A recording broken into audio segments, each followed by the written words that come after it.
हरतालिका तीज का पूजन व्रत कुंवारी कन्या कर सकती है, शादी होने के बाद भी नारी कर सकती है। अंतिम अवस्था तक प्राण छूटे तब तक हरतालिका तीज का व्रत नहीं छोड़ना चाहिए। एक व्रत हमेशा याद रखो, एक एकादशी और एक हरतालिका। हाँ, इतना जरूर है, ज्यादा शरीर बेकार हो गया, बुढ़ापा आ गया, शरीर नहीं साथ दे रहा, तो कुछ फल खा लो, कुछ चाय दूध जूस आप लेकर कर लो। इतना भी नहीं बने, शरीर बहुत ही बेकार हो गया, तो आप एक समय फल का फलहार धारण कर लो, ठीक है। पर हरतालिका व्रत करने वाली माताएं भले उद्यापन कर दे तो उस व्रत को थोड़ा हल्का कर लो। उद्यापन करा मतलब तुमने व्रत को हल्का कर लिया, थोड़ा हल्का कर सकते।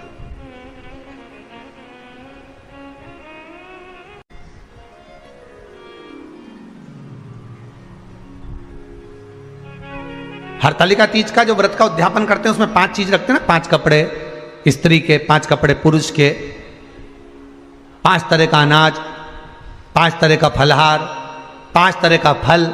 तो 5 तरह का जो फल रखाता है हरतालिका तीज के उद्यापन में, दुनिया के लोग उस 5 तरह के फल को केला गिन ले, पपीता गिन ले, मौसम्बी गिन ले और अनार गिन ले, संतरा गिन ले, सब कुछ गिन लेते हैं, पर उस 5 तरह के फल में धतूरे को नहीं गिनते। पर शिव कथा में वर्णन आता है, हरतालिका तीज के उद्यापन में लिखा हुआ है, सबसे पहले 5 फल अगर गिनना है तो उसमें पहले धतूरे को गिनो, क्योंकि शंकर को वो प्रिय होता है, शंकर उसको स्वीकार कर लेता है। और धतूरा शंकर भगवान को क्यों चढ़ाया जाता है उसका प्रसंग आपको पहले भी कहा, आज फिर कहते हैं। धतूरा जब हम भगवान शंकर को समर्पित करते हैं तो हमारा कोई कार्य अटक रहा होता है, जिस कार्य को बार बार एग्जाम में बैठे हो, बार बार परेशान हो रहा है, बार बार इंटरव्यू देने जा रहे हो, नहीं हो रहा, एक बार धतूरे को हृदय से, भगवान को प्रेम से, करुणा सागर मेरे शंकर को दिल से एक बार वो धतूरा भगवान से विनती कर कर उसको चढ़ाओ तो सही,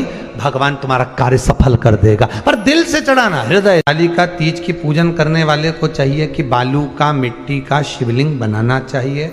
फुलेरा जो बनाया गया है ऊपर शंकर जी के ऊपर लटकाने के लिए, टांगने के लिए, उसके नीचे शिव पार्वती गणेश जी की सुंदर बालू की मूर्ति बना लेना चाहिए, पार्थिव लिंग का निर्माण कर लेना चाहिए। शिव की आराधना करना चाहिए।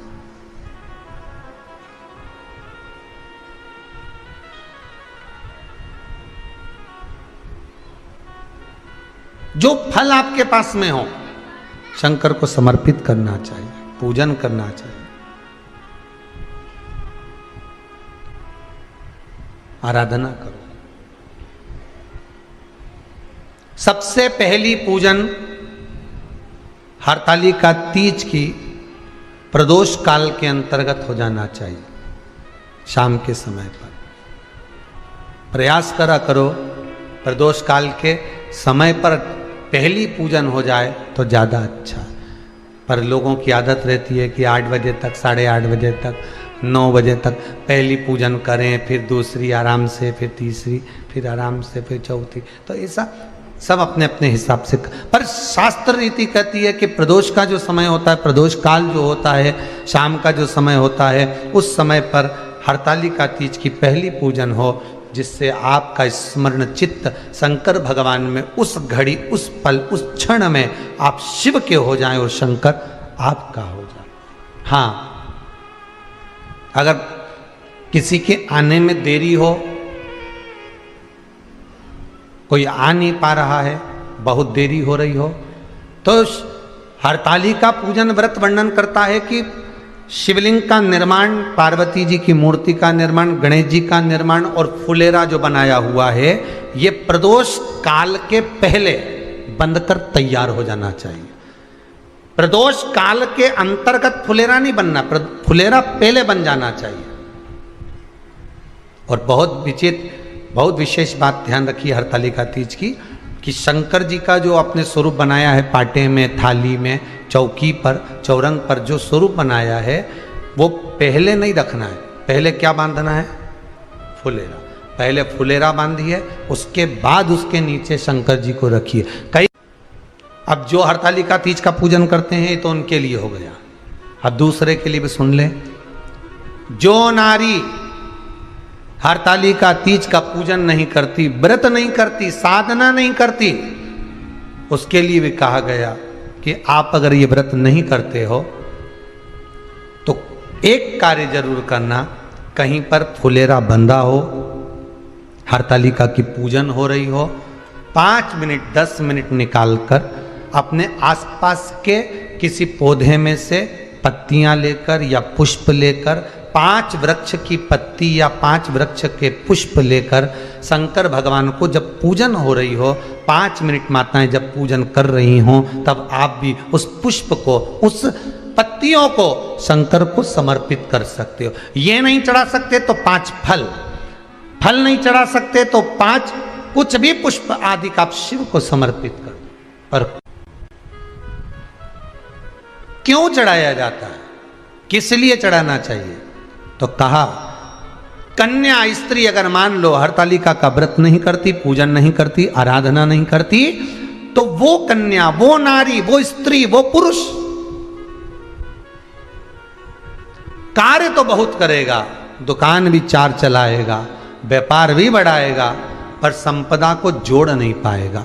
1 रुपये कमाएगा, 1.25 रुपये खर्च वाला काम चलेगा।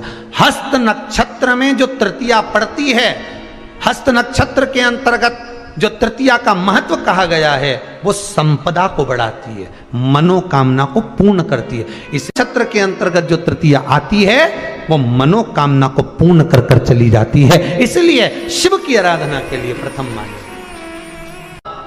हस्त नक्षत्र में किया गया दान, हस्त नक्षत्र के अंतर्गत तृतीया के दिन किया गया पुण्य, हस्त नक्षत्र में तृतीया के दिन किया गया श्रृंगार, हस्त नक्षत्र में तृतीया के दिन करा गया अपना सुंदर सिंदूरा, भगवान का आनंद, 5 तरह के वस्त्र, 5 तरह के स्त्री के वस्त्र, पुरुष के वस्त्र, 5 तरह का फल, 5 तरह का अनाज, ब्राह्मण को बुलाकर ब्राह्मणी के साथ आप या तो ब्राह्मण से उद्यापन करवाएं या फिर आप स्वयं भी करते हैं तो शिव को समर्पित करके ब्राह्मण और ब्राह्मणी को भोजन कराकर वो भाग प्रदान करें। यही हरतालिका तीज के उद्यापन का वर्णन आता है। सुंदर भाव से हरतालिका माता आप सभी की मनोकामना पूर्ण करे। हर हर महादेव। थोड़ा ध्यान लगाकर सुनना। हरतालिका तीज शिव महापुराण की कथा ही नहीं है, आप जो तीज करते हो, हरियाली करो चाहे सातुड़ी करो, उस तीज की महत्वता क्या है, इस हिंगोली की शिव महापुराण की कथा में अपने को समझना है कि उसकी मूल तत्वता, उसकी महत्वता है क्या, उसका महत्व क्या है।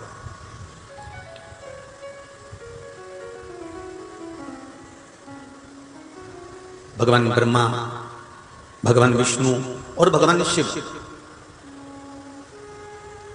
इन तीनों की जो अर्धांगिनियां, ब्रह्मणी, लक्ष्मी और पार्वती, इन तीनों ने तप कर कर, साधना कर कर ब्रह्मदेव को, भगवान विष्णु को और भगवान शंकर को प्राप्त किया। और तीनों ने प्राप्त कर कर तीनों देवताओं से वर मांगा कि वर हमको ऐसा दीजिए कि हमारे तप साधना का फल नारी को तीज के दिन प्राप्त हो जाए। अब देखिए जरा, एक ही व्रत से, एक ही उपवास से उसको संपूर्ण तप साधना का फल प्राप्त हो रहा है, संपूर्ण तप साधना का फल उसको मिल रहा है मात्र एक व्रत से। केवल एक व्रत कर रहे हैं, संपूर्ण तप साधना का फल उसको प्राप्त हो रहा है। ऐसा कोई व्रत, ऐसी कोई साधना, ऐसा कोई शंभो शरण पड़ी मांगो घड़ी रे घड़ी मुख काटो, दया करी न दर्शन आपो, शंभो शरण पड़ी मांगो घड़ी रे घड़ी दुख का तो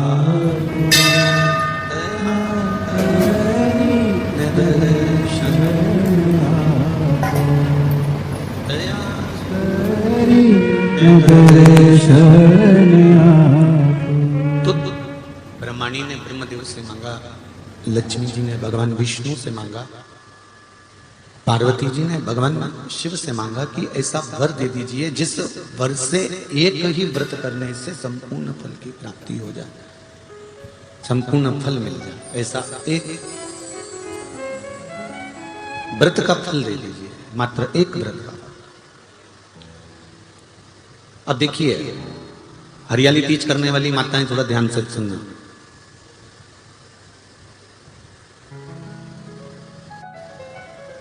हरियाली तीज जब माताएं करती हैं तो एक हरियाली तीज, एक गणगौर की तीज, ये दो तीज के व्रत ऐसे होते हैं जिसमें जब माताएं करती हैं तो उस समय पर उमा, ब्रह्माणी और लक्ष्मी, इन तीनों की आराधना का फल उसको केवल एक व्रत से प्राप्त हो जाता है। अब देखिए दूसरा सातुड़ी तीज।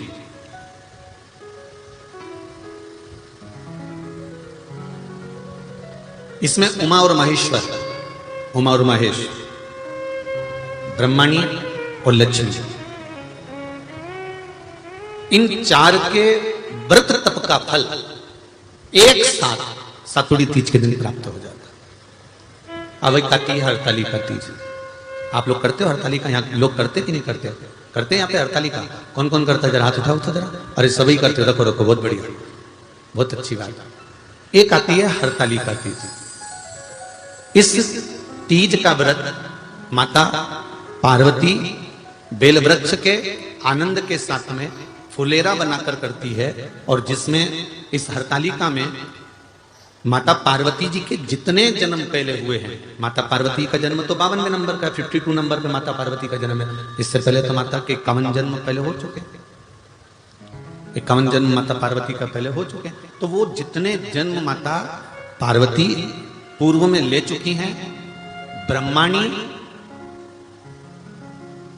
जितनी बार ब्रह्मदेव के साथ में विराजमान हो चुकी हैं, इंद्राणी जितनी बार इंद्र के साथ विराजमान हो चुकी हैं, और लक्ष्मी चाहे वो राधा के रूप में हो, चाहे वो रुक्मणी के रूप में हो, चाहे वो सत्यभामा के रूप में हो, चाहे वो यमुना के रूप में हो, चाहे वो गंगा के रूप में हो, जितनी बार माता लक्ष्मी ने रूप धारण करे हैं वो सब रूप में, और माता पार्वती अपने सारे रूप में, ब्रह्माणी अपने सारे रूप में, लक्ष्मी अपने सारे रूप में इस हरतालिका तीज के व्रत को करने के लिए आतुर रहती हैं। और इस व्रत को कर कर एक दिन में ही संपूर्ण विश्व का जितना तप है, साधना है, उपवास है, सबका फल एक साथ एकत्रित कर लेती हैं केवल एक व्रत में, हरतालिका तीज।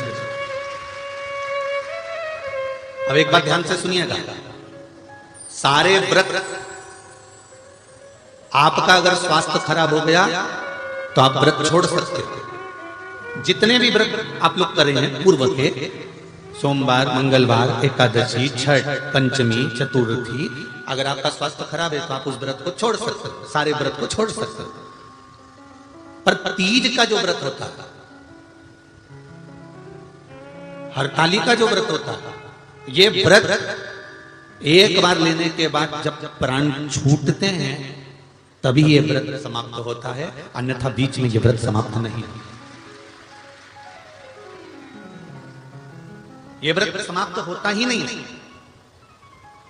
अगर शरीर से नहीं बनता कि अब हमारी अवस्था हो गई, अब शरीर से नहीं बन रहा है, तो भले एक पहर की पूजन कर कर, एक पहर का नियम धारण कर कर, एक पहर का स्मरण कर कर, एक पहर का पूजन व्रत धारण करो, और उसके बाद में भले आप थोड़ा सा जो भी आपको लेना है वो कर लो, पर इस व्रत को करना ही पड़ता है। इस व्रत का नियम ही यही है।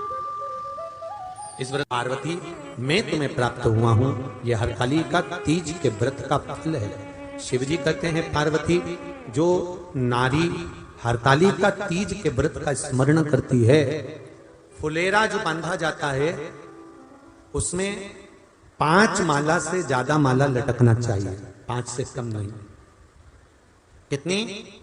जैसे माला जो लटकाते हो वो 5 से ज्यादा होना चाहिए। 5 तो जया, विषहरा, शामलीबारी, दौतली, देव, इससे अधिक होगी चलेगा, पर इससे कम फुलेरे के अंदर माला नहीं होना चाहिए महाराज। दूसरा, फुलेरा जहां हरताली का व्रत हो वहीं पर बांधा जाता है। हरताली का तीज का व्रत एक ऐसा व्रत होता है जो मरते दम तक रहता है। इस व्रत को छोड़ा नहीं जाता। ये नहीं कि सियोर वाले गुरुजी ने कहा और अपन ने एक बार कर लिया और अगली बार वो व्रत गायब हो गया, ऐसा नहीं होता। हरताली का तीज अखंड सौभाग्य के लिए, वंश वृद्धि के लिए, कार्य सिद्धि के लिए और कुंवारी कन्याएं उत्तम वर प्राप्ति के लिए, आनंद सुख के लिए करती हैं। ऐसा नहीं है कि केवल स्त्री ही करती है। जब नारी किसी कारणवश व्रत नहीं कर पाती तो पुरुष इस व्रत को धारण करते हैं। 30 अगस्त को, यही 30 तारीख को, कल 29 है, परसों 30 तारीख को हरताली का तीज रहेगी। आप सब अपने हृदय से, मन से इस व्रत को कर कर अपने जीवन को सार्थक बनाइएगा। जो करते हैं, कितने लोग करते हो जरा हाथ उठाइए हरताली का तीज। इतने सारे करते हो, अरे बाबा कर लो, प्रणाम प्रणाम, आपको बहुत बहुत नमन करता हूं, बहुत बहुत सारा। फुलेरा बांधते हो? नहीं, अब की बार बांधना। मंदिर में करते हो तो मंदिर में, घर में करते हो तो घर में। फुलेरा वंश की वृद्धि करता है, फुलेरा अखंड सौभाग्य देता है, फुलेरा मन की कामना को पूर्ण करता है। जो बेटियां जिनका विवाह नहीं हो रहा हो या बेटे जिनका विवाह नहीं हो रहा हो, वो 7 स्थान पर कहीं फुलेरा बंधा हो तो फोन लगाकर पूछना कहां बंधा है, वहां का दर्शन करना। एक फूल में हल्दी कुंकू लगाकर शिव जी को चढ़ाकर फिर वहां से जाना। 7 स्थान के फुलेरे का दर्शन अवश्य करिएगा। जो व्रत नहीं करते हैं उनसे निवेदन है, कहीं हरताली का हो रही हो तो वहां बैठकर अगर भजन हो रहे हो तो थोड़ी देर भजन गाने चले जाना। अपने मोहल्ले में, कॉलोनी में, सोसाइटी में कहीं हरताली का तीज का व्रत हो रहा हो तो 2-4 मिनट जाकर दर्शन जरूर करना, जिससे भोलेनाथ आपका अखंड सौभाग्य करे और आपके मन की कामना पूर्ण करे।